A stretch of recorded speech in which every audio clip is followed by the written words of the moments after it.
You are 18 years old, wiping grease from your hands in a Detroit auto shop when the letter arrives. It is July 1943. Outside, the summer heat makes the pavement shimmer. Inside, your boss is arguing with a supplier over the price of a radiator belt. Your girlfriend Clara is waiting on the porch of her parents' house because you promised to walk her to the diner. You have ordinary plans. Save enough for a down payment on a house. Marry her in the spring. Open your own garage one day. Nothing heroic, nothing complicated. Then the mailman places the envelope on the hood of the truck.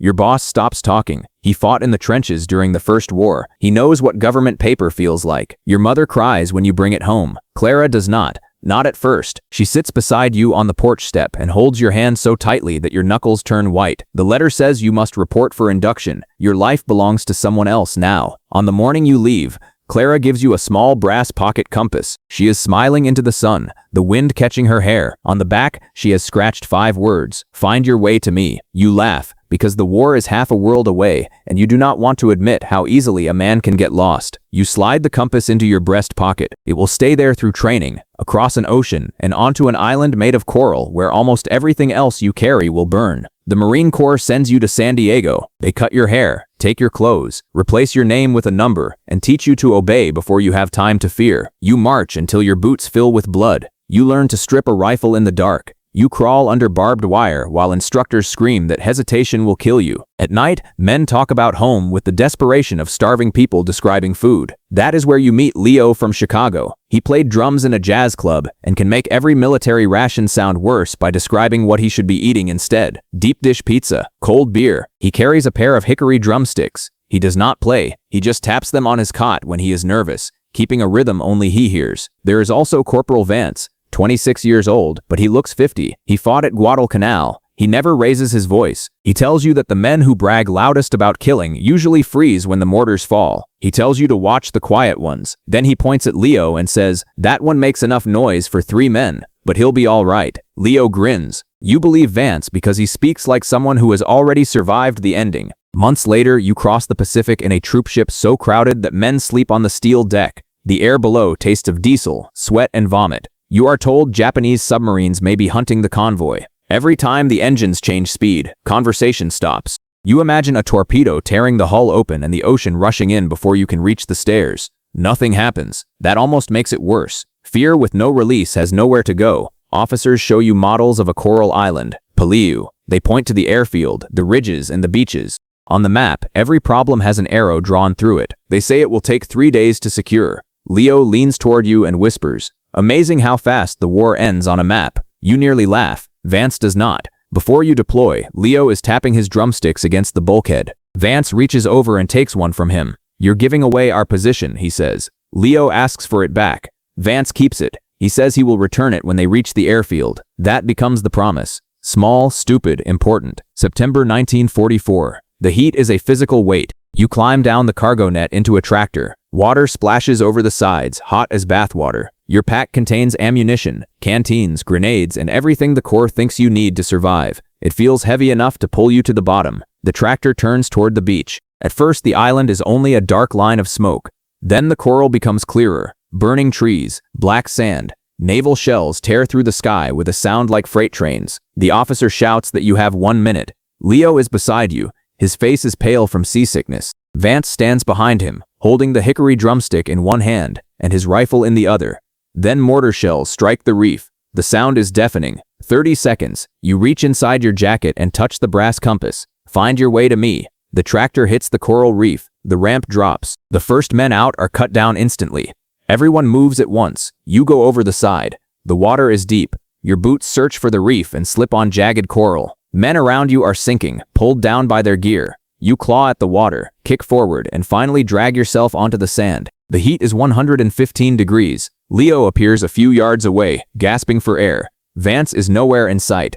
Artillery strikes the beach in violent eruptions of sand and rock. You move forward 1 step at a time. There is no cover. There is no trench. The island is flat and exposed. A Marine beside you loses his helmet. He reaches for it. A bullet takes him before his hand drops. You keep moving. That is the first thing the beach teaches you. The moment you stop for someone, you join them. You reach a shallow crater and throw yourself inside.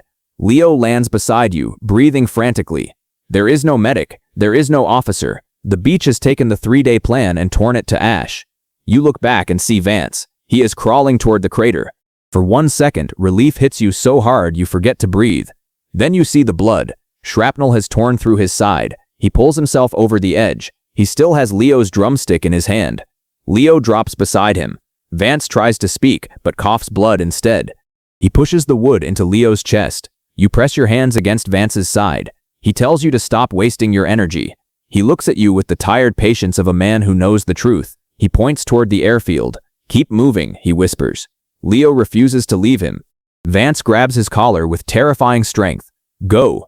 You leave him there. For the rest of your life, you will remember the exact feeling of Leo's shoulder in your hand as you drag him away. Not the blood, not the explosions, the resistance. Leo fighting you because part of him still believes loyalty means staying. The war teaches him otherwise in 10 seconds. Inland, Peleliu proves the map was a lie. 3 days turn into weeks. The coral ridges are hollowed into fortresses. Machine guns fire from invisible caves. Mortars fall without warning. The days become a rhythm. Crawl, sweat, fire, thirst, survive. At first the bodies shock you. Later you sleep beside them because there is nowhere else to rest. Becoming used to that frightens you more than the dead. You write to Clara, but remove every true sentence. The island is hot. The food is bad. You do not mention that the compass is stained with blood. Leo changes. He stops talking about Chicago. He stops tapping rhythms. He just holds the drumstick. He turns it over. Vance had carved one word into the wood before he died. Breathe. It becomes a command, a prayer, and an excuse. In October, Leo is killed without a heroic charge. He is sitting beside you in a coral ravine, opening a tin of peaches, when a single mortar shell falls. You wake up coughing white dust. Your ears are screaming. Leo is lying backward. He is barely breathing. The drumstick is on the ground. You crawl to him. He cannot speak. He looks at you, and you know. You tell him about Detroit. You tell him about the jazz clubs he will play in, the cold beer waiting for him. He smiles because he knows you are lying. His hand finds the drumstick and pushes it to you. Then he is gone. From that day, you carry the stick. Clara's compass stays in your pocket. Leo's rhythm stays in your hand. 2 promises. The war ends. You return to Detroit in 1945. Your mother cries at the station. Clara looks exactly like her memory, but you feel completely different. She runs into your arms. You feel love and grief, but it comes through a wall of glass. Everyone expects the old you to step off the train. You try to perform him. You tell safe stories. The ocean was big. Leo was a good guy. You do not mention Vance on the beach, or the caves, or Leo in the ravine. At the auto shop, a mechanic drops a wrench on the concrete floor. You are under a truck before you realize you have moved. Ordinary life continued without permission. Its sameness feels accusatory. Clara learns not to touch you when you are sleeping. You buy a house, but you leave the drumstick on the nightstand. Your old future is here, but you do not know how to enter it. One evening, Clara sits beside you on the bed. She picks up the drumstick and reads the word. You tell her about Leo, and Vance, and the coral. Not everything, never everything, but enough. She listens without telling you to forget. She places the compass in your hand, and the drumstick in the other. Find your way back, she says. Just breathe. You marry that winter. Years pass. You open your garage. You have a son, then a daughter. To them, the war is a history book. Peleliu is just a name. They do not know that when the ramp dropped, there was no ending. You moved because staying meant dying, and you continued because the men beside you needed you. At 72, you return to the island with Clara. The beach is quiet. The coral is covered in green vines. The caves are silent. Near where the tractor landed, you take out the brass compass and the hickory drumstick. Vance's word is worn smooth. Breathe. For the first time, you understand it was not just a command to survive the fighting. It was a command to carry their memory forward. You place the drumstick in the white sand. Then you take Clara's hand. The ocean moves exactly as it did that morning, but nobody is pushing you now. This time, you choose the direction, and you walk away.